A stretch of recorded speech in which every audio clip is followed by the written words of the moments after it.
faktor yang mempengaruhi pengurusan sumber keluarga. Terdapat 5 faktor di sini. Yang pertama ialah saiz, komposisi dan kitaran hidup. Yang kedua ialah taraf sosioekonomi. Yang ketiga ialah sikap dan amalan pengurusan. Yang keempat ialah taraf pendidikan keluarga. Dan yang terakhir ialah lokasi tempat kediaman. Nombor 1, saiz, komposisi dan kitaran hidup. Okey, dekat sini contohnya bilangan ahli keluarga kalau banyak sumber kewangan menjadi terhad berbanding dengan keluarga kecil. Kitaran hidup pula meliputi perubahan tertentu dalam kehidupan berkeluarga. Maksudnya dekat sini kita tengok saiz keluarga tu. Kalau saiz keluarga tu kecil tetapi sumber kewangan dia besar, jadi dekat situ kita boleh kawal keluarga kita punya keuangan. Contohnya, kitaran hidup tu dibahagi kepada 3 lagi, iaitu permulaan, perkembangan dan juga pengecilan. Maksudnya daripada besar jadi kecil. Mungkin masa COVID, mula kerja sebelum COVID, kerja mungkin engineer. Lepas COVID, kena berhenti kerja lain pula. Itu salah satu contoh dia.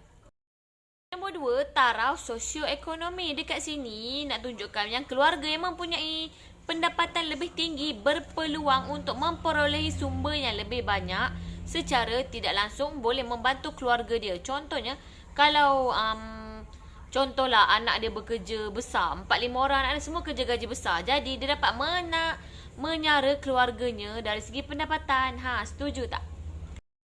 Okey, nombor 3, sikap dan amalan pengurusan. Keluarga yang mengamalkan sikap positif dan usaha meningkatkan pengurusan sumber berpeluang untuk berpeluang untuk jadi keluarga lebih baik daripada orang lain. Contohnya akan berfikiran lebih terbuka dan lebih ke hadapan.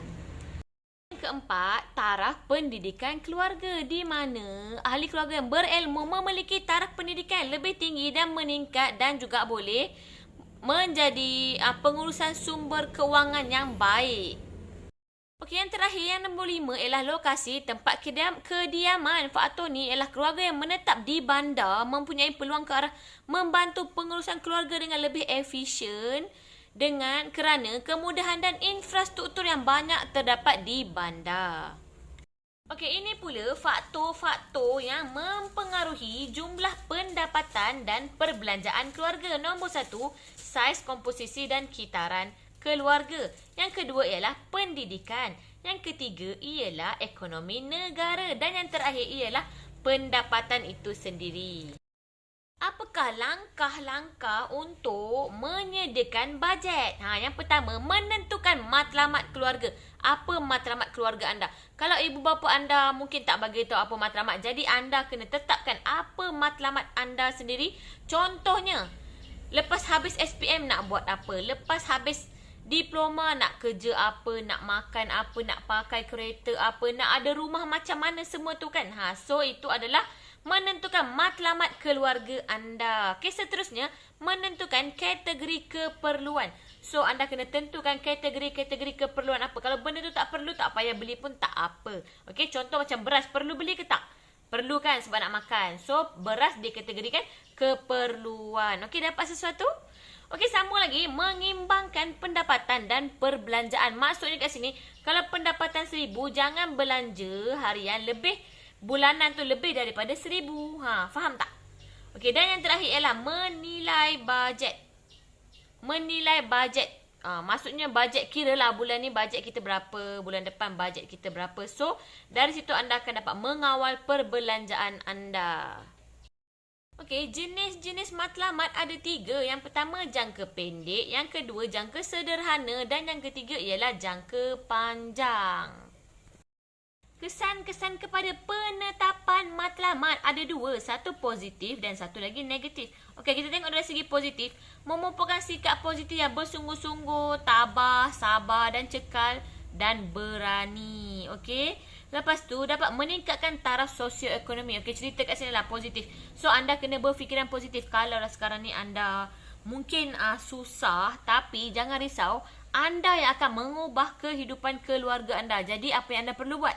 Anda perlu belajar dan terus belajar untuk anda dapat sesuatu yang anda nak. Dapat tak kat situ? Contohlah saya bagi tahu sendiri. Keluarga saya dulu merupakan keluarga yang susah. Kais pagi makan pagi, kais petang makan petang. Contohnya macam mana? Kalau kita tak pergi menjaga waktu dulu, waktu saya kecil, kalau tak pergi menjaga pasar malam, jadi tak ada menjaga, tak ada sale dan duit tu pun tak ada. So anda dapat bayangkan tak?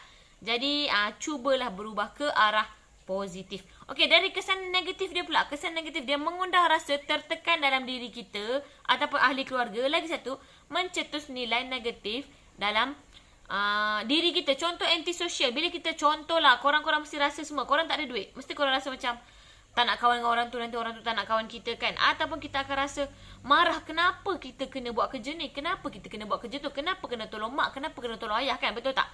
Tipulah kalau korang tak rasa macam tu kan. Jadi kita kena ingat segala matlamat-matlamat kita yang tadi tu. Bila kita dah ada matlamat kita yang tadi tu, insya-Allah hidup kita akan terus baik dan diperbaiki. Ingat pesanan saya. Okey, ini adalah punca-punca konflik dalam keluarga. Yang pertama, masalah kewangan. Betul tak? Kalau duit tak ada, apa-apa kerja pun tak jadi kan. So itulah punca konflik yang pertama. Yang kedua ialah halangan-halangan berkomunikasi. Okey, kat sini saya nak tekankan, bila kita tak berkomunikasi dengan orang, macamlah contoh kita tak berkawan dengan kawan-kawan, macam orang kata apa, introvert, pemalu. Okey, dia tak berkawan dengan kawan-kawan sekelas dia pun. Jadi bila dekat situ halangan komunikasi, bila dia keluar nanti dia akan nampak halangan dia untuk tak reti nak bercakap dengan orang. Macam tu lah contoh dia. Ataupun satu lagi, duduk dalam bilik je main game, main handphone. Main game, main handphone, tengok TV. Tak bergaul sangat dengan ahli keluarga sendiri. Jadi kat situ akan dapat konflik bila berhadapan dengan orang. Nanti tak reti macam mana cara nak bercakap. Dan yang ketiga ialah cara didikan ibu bapa. Yang ni mungkin terjadi dekat negara bandar-bandar besar.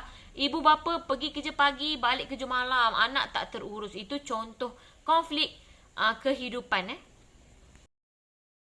Okey, ini adalah kesan-kesan positif dan kesan negatif konflik dalam keluarga. Macam mana cara kita nak mengatasinya tu? Ada 4 dekat sini. Yang pertama ialah peranan ahli keluarga itu sendiri. Yang kedua ialah peranan sekolah. Yang ketiga ialah peranan pihak berwajib. Dan yang keempat ialah kesedaran diri remaja itu sendiri. Kalau korang dekatkan diri dengan Allah, insya-Allah korang akan dapat apa yang korang nak. Contoh ikut agama masing-masing lah. Kalau agama India, agama Hindu, ikut agama Hindu punya ajaran. Cina ikut Buddha punya ajaran dan sebagainya. Itu salah satu contoh. Okey, jadi ingat, konflik tu kita yang boleh mengatasi diri kita sendiri. Kalau nak orang tolong, kita kena tolong diri kita dulu. Okey, ini adalah cara-cara untuk meningkatkan hubungan baik dalam keluarga. Yang pertama, komunikasi yang berkesan. Maksudnya cakap tu ada point lah. Tak adalah cakap macam benda yang merepek-repekkan. Yang kedua ialah amalan berkasih sayang. Contoh korang ada adik kan ataupun ada abang kan, mesti korang sayang adik atau abang korang kan. Itu adalah salah satu cara dia. Yang ketiga, perbincangan secara bersama. Macam contoh kalau ada masalah, cerita dekat ahli keluarga dulu. Jangan cerita dekat orang luar dulu. Kalau masalah sangat, baru cerita dekat orang luar. Okey, lepas tu yang keempat, pembimbing anak-anak. Okey, contohlah kita sekarang ni dah dewasa kan. Jadi boleh jadi kawan kepada ibu kita ataupun bapa kita. Jangan jadikan itu ibu macam contoh ibu tiri yang orang tak suka. So walaupun contohlah kalau dia ibu tiri pun, kita boleh berkawan dengan dia sebenarnya. Okey, lepas tu perbincangan secara bersama. So bincang sama-sama dengan ahli keluarga. Dan yang terakhir ialah penyesuaian diri dengan budaya dan tradisi. Okey, contohlah kalau kamu duduk dekat kawasan kampung tu kan, dia mesti ada kawasan tradisi-tradisi dia tersendiri kan. Jadi kita kena follow lah tradisi tu. Janji dia tidak melanggar syarak. Okey? Okay, tak apalah. Okey, dalam topik anda pun ada juga faktor-faktor yang mempengaruhi pemilihan jenis kawasan tempat kediaman. Yang pertama ialah keperluan, yang kedua ialah pendapatan, yang ketiga ialah keselamatan, yang keempat ialah kejiranan, yang kelima ialah estetika dan yang keenam ialah infrastruktur. Yang ni, kenapa ibu bapa anda memilih tempat nak duduk kat situ? Contoh, beli rumah dekat Taman Bunga Raya lah katakan. So, kenapa ibu bapa anda memilih tempat macam tu? Salah satu tempat sebab dia mungkin kejiranan dia ramai Melayu. Ataupun ramai orang yang kawasan yang korang suka, yang selesa. Lepas tu mungkin infrastruktur kawasan tu ada kedai, ada surau, ada senang nak pergi ke pekan. Itu salah satu contoh dia. Okey, lepas tu kita ada juga ruang dan fungsi tempat kediaman. Yang ni dah belajar masa tingkatan 3 dulu tak silap. ataupun tingkatan 2. Okey, ruang dan fungsi tempat kediaman ada 3. Yang pertama ialah ruang sosial, yang kedua ialah ruang persendirian dan yang ketiga adalah ruang kerja. Tahu tak ruang sosial tu apa?